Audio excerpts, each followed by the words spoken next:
si politiciens yi nekk Sénégal ne politiciens yi na sénégalais jël seeni responsabilité muy gouvernement bi muy opposant yi ñoom ñëpp a yam nag na sénégalais jóg takku ba dëgër fes yéene xeex ak politiciens yi parce que politiciens yi dañuy fontoo sénégalais yi politiciens yi mën nañoo kàcc kon Barthélémy Dias woolu gi nga xamante bi woolu nañ ko bu mu ñu fontoo.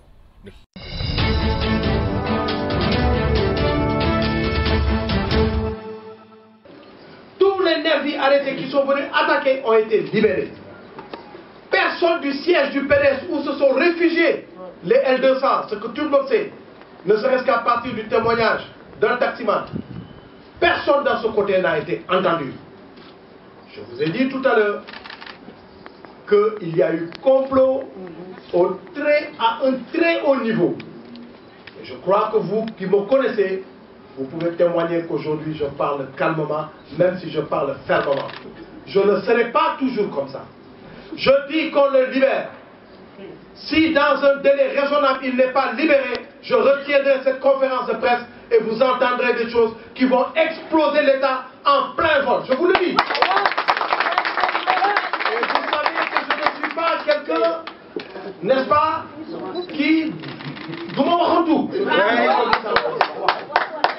Non, je ne suis pas quelqu'un qui invente des choses. Nous avons des informations de première main qui nous viennent de leur propre camp. Parce que là-bas, des gens ont été écœurés. Voilà pourquoi ils nous le disent. Et je leur remercie. Je demande donc à ceux qui décident de libérer immédiatement Barthélémy Dias. Je crois que c'est l'intérêt, leur intérêt. Parce qu'après, quand on sera à une autre étape, que personne ne vienne me dire, oui, c'est-à-dire que tu comprends, on ne peut pas dire. Vous-même, vous aurez observé qu'il y a des gens que je n'ai pas cités ici. Il y a des choses que je n'ai pas dites. Je crois que tout ça procède de la bonne volonté des uns et des autres qui m'ont conseillé. Et je les remercie. Mais je ne serai pas toujours pareil.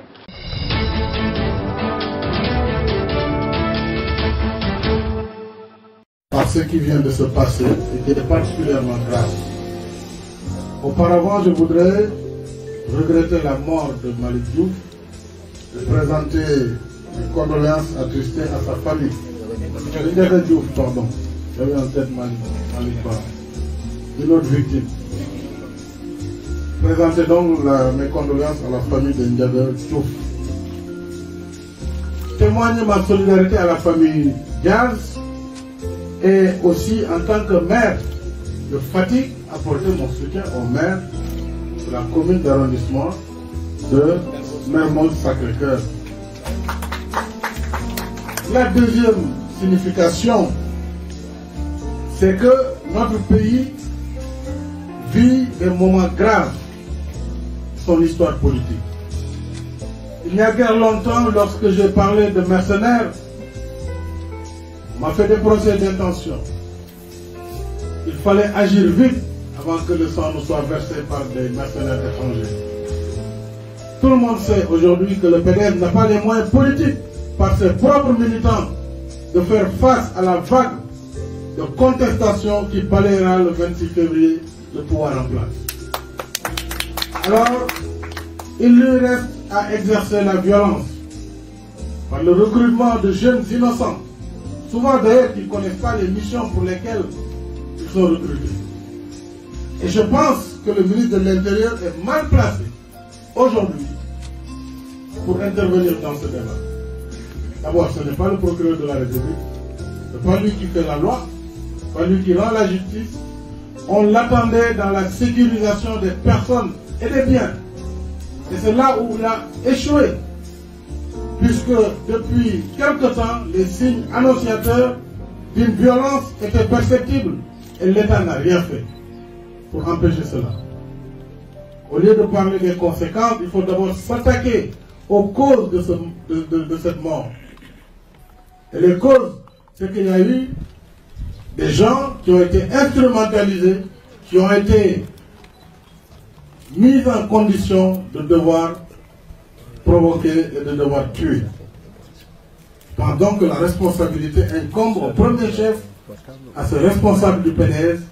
aux responsables de l'État qui ont laissé faire et qui ont été des complices. Et il faut que la justice effectivement se fasse, que tous les commanditaires soient identifiés et traduits devant la justice. Maintenant, nous apportons notre soutien à Barthélémy Diaz, qui s'est défendu. Peut-être que s'il ne s'était pas défendu, c'est autre chose. C'est là pour autre chose. Alors, nous nous mettons en garde solennellement le gouvernement et le président de la République. La sécurité des Sénégalais leur incombe. C'est à eux de créer les conditions de sécurisation et de pacification du climat politique. Hier encore, notre jeune a fait l'objet de menaces. Ils ont été chez Abdoumo, nuitamment, pour provoquer. S'ils pensent que c'est comme ça qu'ils vont entamer la détermination des Sénégalais et de l'opposition, ils se trompent. C'est peine perdue. Par conséquent, Jean-Paul, je vous apporte tout le soutien de la coalition Macky 2012, un soutien fraternel et personnel, et nous sommes avec vous dans ce combat, avec vos jeunesses, avec le Parti Socialiste également, puisque Barthélémy est responsable du Parti Socialiste, et avec tout le peuple sénégalais debout qui refuse de courber les chines et qui restera debout droit dans cette voie. Je vous remercie. xam li njaga moom la ca it man li ma jaaxal Barthélémy Dias àddina bépp laa wax gis nañu mu yore fetalam di fetal am na ku ne ci gannaawam di ko puus moom ci gimiñu boppam wax ni jam naa ñett kenn ki bu ngeen ko bëggee gis dem leen hôpital kon xam na ne rey na nit moo ko waxal boppam waaw ki ne rey na nit nag ca man ma gis am na ci doomu aadama yoo xam ne ñi ngi ànd ak moom ca loola ndax sànq bi ñu demee tribunal gis naa ñu koy tàccu di ko félicité man nag pour man ñooña ak moom ñëpp ay reykatu nit lañu ku rey nit nga di ko tàccu di ko félicité kon yaa ngi moom reykatu nit ngeen ah noonu laa gisee man. d'accord ñu ngi lay jaajëfal. amul enquête amul. te dégg ngeen président Macky Sall wax na leen ko jam ñaajo dana leen lu fi amoon mois de mars xaw ma lan du fi amati dama ne su la jinnee pese defaatal lu ko defoon mars rek nga xool lu fi amati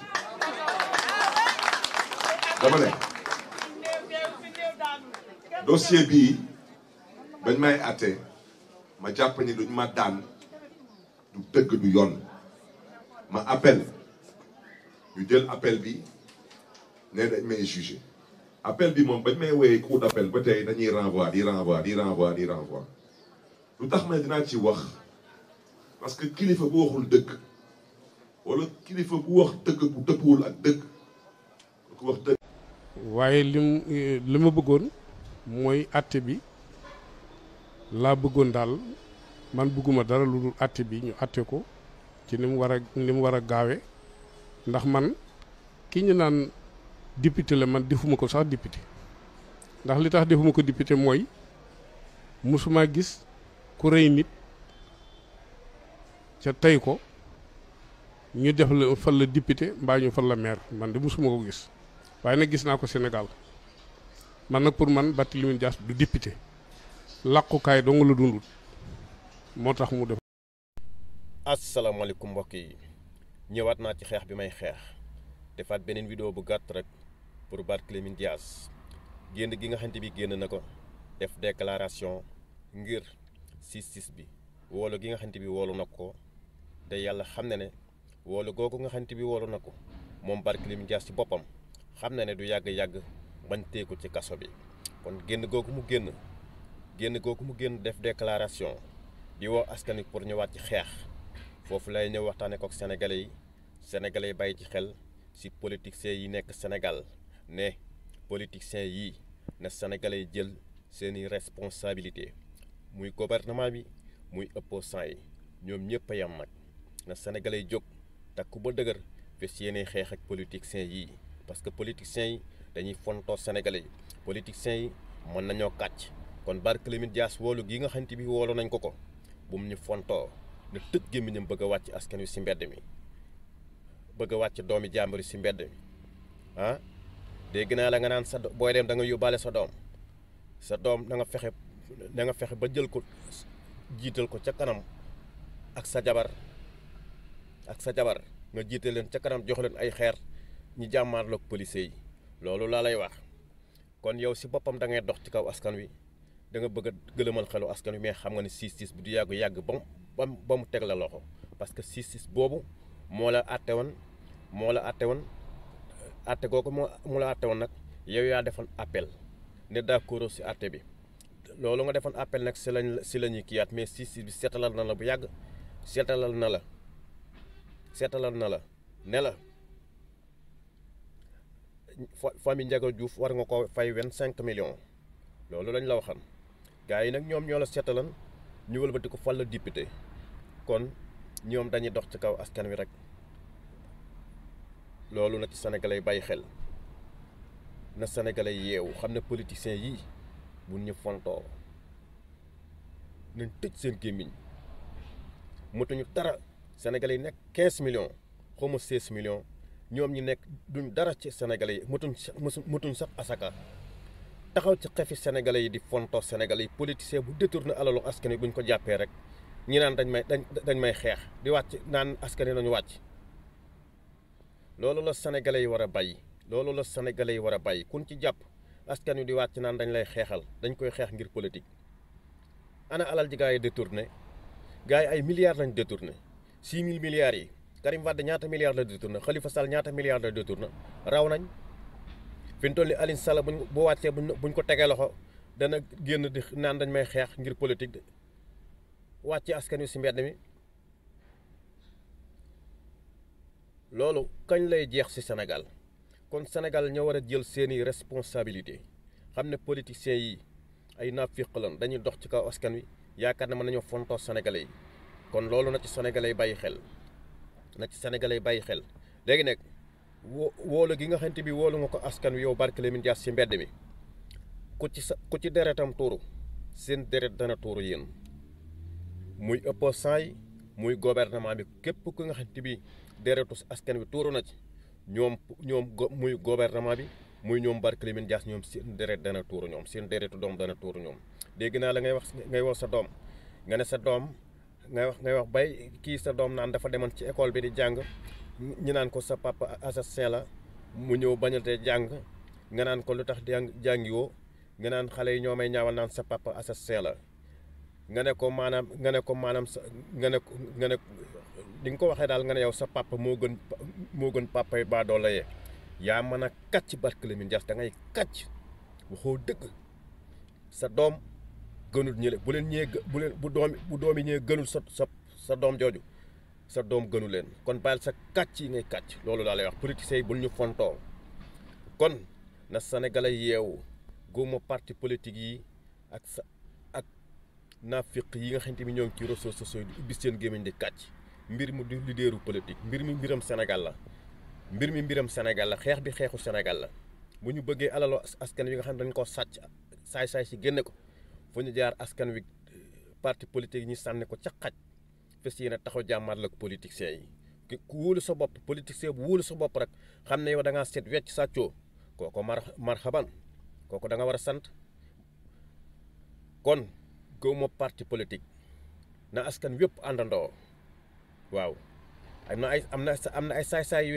yi naan dañuy xeexal leaderu politique nag ay saay-saay yi nekk ci réseaux sociaux yi saay-saay soosu nag tekkiwuñu dara place lañ bëgg rek nañ tëj seen gémmiñ dem liggéey bëgg a def comme Souleymane Sil Diop mënut a nekk same mënut a nekk réew mi loolu du nekk mukk dañu tëj seen gémmiñ mu duy perte lañ liggéeyuñu dañu tëj seen gémmiñ dem liggéeyu loolu laa leen di wax comme Souleymane Sil Diop jeex na tàkk réew mi incha allahu politiciens yi danañ may sénégalais yi jàmm danañ teg 6-6 bu baax képp ki nga xamante bi lekk nga alalu askan wi da nga ko gëq politicien bu wóolu sa bopp nag xam ne yow détourné woo marhaban kon loolu na ci sénégalais yi bàyyi xel kon mbokk yi loolu la andi ne Barthélémy Dias bu mu fontoo sénégalais yi na tëj gémmiñam moom moo defoon appel te ñi koy woolu ñoo ko setaleen ba mu set wecc kon loolu ñu koy wooluwaat dañuy dox ci kaw askan wi rek ak opposants yi nga xam ne xamuñ fu ñuy taxaw ñoom ay dof la di tilli dem rek gouvernement bi ca booba ba ñuy wolu Barthélémy Dias ñoom ñu nekk ci ubbi seen gémmiñ di coow nan dañuy wàcc askan wi si mbedd mi ñoom ña ngay def si ña ngay sa gouvernement bi ña ngi si mbedd ma di campagne ñoom di fexe niñ leen fale ci mairie yi ñoom ñu nekk fee di ubbi seen gémmiñ bu élection yi jàlle ñu naan dañoo sàcc ah bàyyi leen yii ngeen di def Barthélémy Dias woolu gi ñu koy woolu du yàgg bañ dugal ko ci kaso bi parce que atte boobu jeex na ñoom ñoo ko atte fal ko député si bu ko bi ko atte nag setal ko kooku di wëlbati ko waat di ko loolu xel mënu koo nangu sax kon bu kenn dox ci kaw askan wi muy opposant yi muy gouvernement bi kenn mënta dox ci kaw askan wi ku fi deretam tuur yéen seen deret dana tuur yéen loolu laa leen di wax kon Barthélémy Dias loolu nga naan da ngay wàcc sa doom si mbedd mi da ngay kàcc sa doom fexeel ba jox ko xeer jiital sa jabar jiital sa doom nga jox ko xeer mu ànd ak policiers yi muy sànnante xeer policiers yi loolu la lay wax Barthélémy Dias kon mbokk yi loolu laa doon andi di wax ne politiciens yi buñ fontoo Sénégal yi ne tëj seen gémmiñ moomuñu Sénégalais yi